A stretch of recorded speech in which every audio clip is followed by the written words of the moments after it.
Bonjour à tous et bienvenue dans cet épisode de La Lettre Pro, le podcast IA. Je suis Frédéric Brulatour, le rédacteur en chef de La Lettre Pro. Aujourd'hui, nous allons explorer les nouvelles qui façonnent le monde de la radio et du podcast.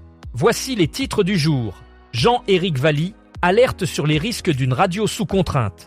En Allemagne, 35,6% de la population écoute désormais le DAB+, et pour ses 30 ans, Radio Plus prépare 4 jours de festivités à Douvrin. Le Royaume-Uni prépare un cadre pour garantir la présence des radios sur les assistants vocaux, tandis que la Ferrarock célébrera ses 35 ans avec un marathon de 35 heures. Les systèmes embarqués accélèrent l'écoute audio numérique en voiture et Triton Digital fait évoluer Sounder avec une analyse de sentiments basée sur l'intelligence artificielle. Enfin, l'Arcom confirme le rôle stratégique de la radio dans son rapport d'activité 2025 et nous verrons comment les radios françaises ont gagné 1 300 000 abonnés sur Instagram en 6 mois. Jean-Éric Valli, président du groupe Les Indés Radio, a récemment exprimé ses préoccupations concernant l'avenir de la radio dans un contexte de contraintes accrues. Selon lui, l'industrie de la radio fait face à des défis importants, notamment en matière de pression réglementaire et de concurrence croissante des plateformes numériques.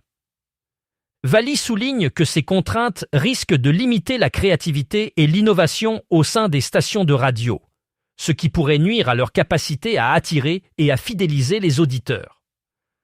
Il appelle à un dialogue ouvert entre les régulateurs et les acteurs de l'industrie pour trouver des solutions qui permettront à la radio de continuer à prospérer dans un environnement médiatique en évolution rapide.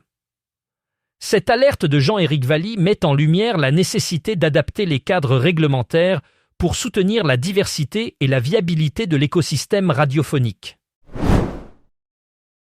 En Allemagne, la radio numérique terrestre DAB+ connaît une popularité croissante.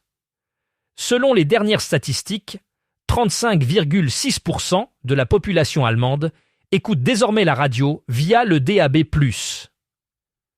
Ce chiffre représente une augmentation significative par rapport aux années précédentes, soulignant l'adoption rapide de cette technologie. Le DAB+ offre une qualité sonore supérieure et une plus grande variété de stations par rapport à la radio analogique traditionnelle. L'Allemagne a investi dans l'infrastructure nécessaire pour soutenir cette transition avec de nombreux émetteurs DAB+, couvrant la majorité du territoire. Ce développement s'inscrit dans une tendance plus large en Europe, où de nombreux pays encouragent l'adoption du DAB+, pour ses avantages en termes de qualité et d'efficacité énergétique. Cette avancée technologique pourrait bien redéfinir le paysage radiophonique en Allemagne et au-delà, en offrant aux auditeurs une expérience d'écoute améliorée. Radio Plus fêtera ses 30 ans cet automne avec un événement appelé FestiPlus qui se tiendra du 8 au 11 octobre à la salle Lierdemann de Douvrin. Cet anniversaire sera l'occasion de rassembler auditeurs, partenaires et acteurs locaux autour d'une riche programmation qui mêlera radio, culture et convivialité. Bien que le programme complet soit encore en préparation, il sera dévoilé début août. Cependant, nous savons déjà que les festivités incluront des émissions spéciales en public, des conférences, des débats ainsi que des rencontres avec des journalistes. En plus de ces activités radiophoniques, le festival proposera du théâtre, des expositions, des concerts, des tributes et de nombreuses autres animations. Depuis sa création en 1996, Radio Plus s'est engagé à servir la communauté des Hauts-de-France en valorisant les initiatives locales et en offrant une information de proximité.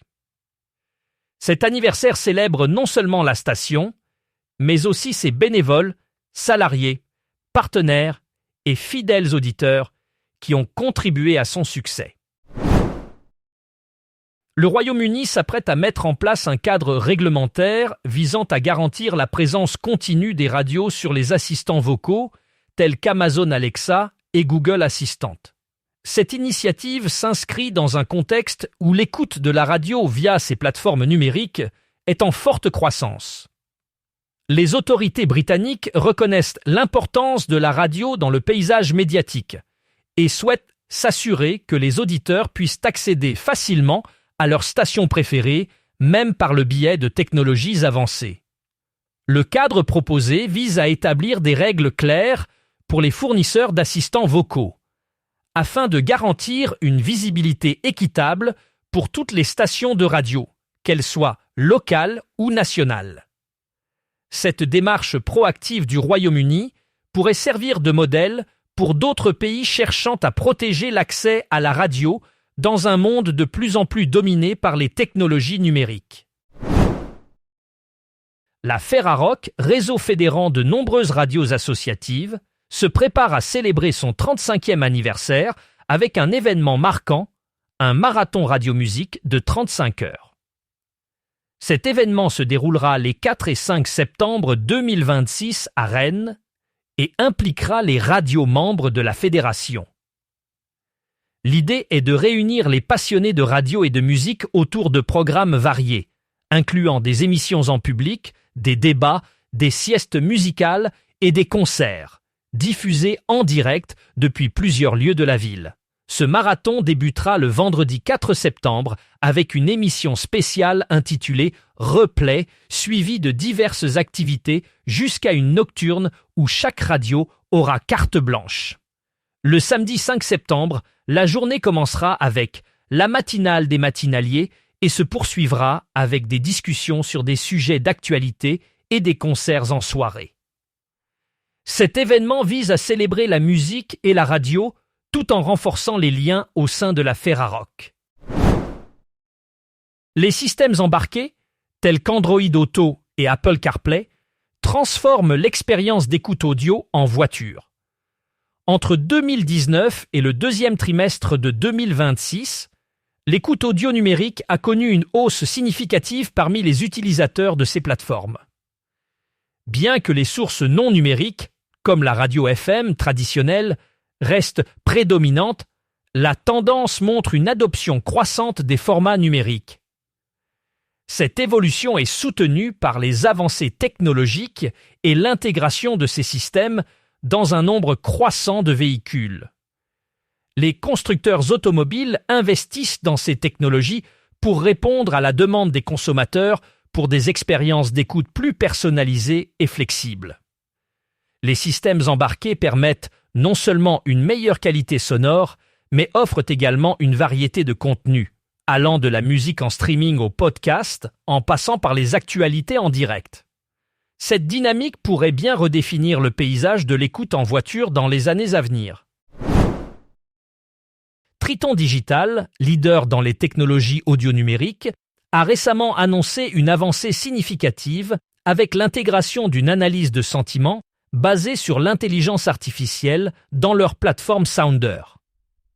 Cette nouvelle fonctionnalité permet aux créateurs de contenu audio de mieux comprendre les réactions des auditeurs à leurs émissions. Grâce à l'analyse de sentiments, ils peuvent désormais obtenir des insights sur la perception de leur contenu, identifier les segments les plus engageants et ajuster leur stratégie en conséquence. Cette innovation repose sur des algorithmes sophistiqués capables de détecter et d'analyser les émotions exprimées dans les commentaires et les interactions des auditeurs.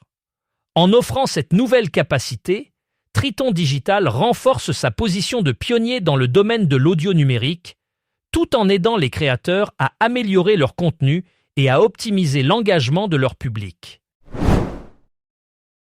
L'Arcom, l'autorité de régulation de la communication audiovisuelle et numérique en France, a récemment publié son rapport d'activité pour l'année 2025, confirmant le rôle stratégique crucial de la radio dans le paysage médiatique français. Le rapport souligne l'importance de la radio en tant que média de proximité, capable de toucher une audience diversifiée et d'offrir une information de qualité en temps réel. Dans un contexte où les médias numériques occupent une place de plus en plus importante, l'Arcom insiste sur la nécessité de préserver la diversité des contenus radiophoniques et de soutenir l'innovation au sein de ce secteur. Le rapport met également en avant les efforts de l'Arcom pour garantir une concurrence équitable entre les différents acteurs du marché et pour promouvoir l'adoption de technologies numériques telles que le DAB+. En renforçant ses actions de régulation, l'Arcom s'engage à protéger la viabilité économique et culturelle de la radio, tout en encourageant son adaptation aux évolutions technologiques. Instagram est devenu un terrain de jeu crucial pour les radios françaises, qui ont gagné 1 300 000 d'abonnés en seulement 6 mois, entre janvier et juillet 2026. Cette croissance est révélée par une étude de Benoît Lebeau pour Social Radio. Skyrock reste la radio la plus suivie avec 1 807 000 d'abonnés, bien que RTL ait enregistré la plus forte progression, avec 240 et 1 384 nouveaux abonnés. Radio Nova est le service public, avec France Inter, France Info et France Culture, montrent également une dynamique impressionnante. La stratégie de surpublication et de clipping de RTL a attiré un nouveau public, tandis que Radio Nova réussit à relier son audience radio à celle des réseaux sociaux. Cette tendance montre la capacité des stations à renforcer leur présence numérique, même si elle ne reflète pas toujours l'audience radio traditionnelle. À l'échelle européenne, Skyrock est la première radio française sur Instagram, devant France Inter, et plusieurs stations françaises figurent parmi les 15 premières. Pour en savoir plus sur ces sujets, je vous invite à visiter notre site lalettre.pro. Vous pouvez également vous abonner à notre newsletter quotidienne pour ne rien manquer de l'actualité professionnelle de la radio et du podcast. Merci d'avoir écouté cet épisode de La Lettre Pro, le podcast IA. À demain pour un nouveau point sur les actualités du jour.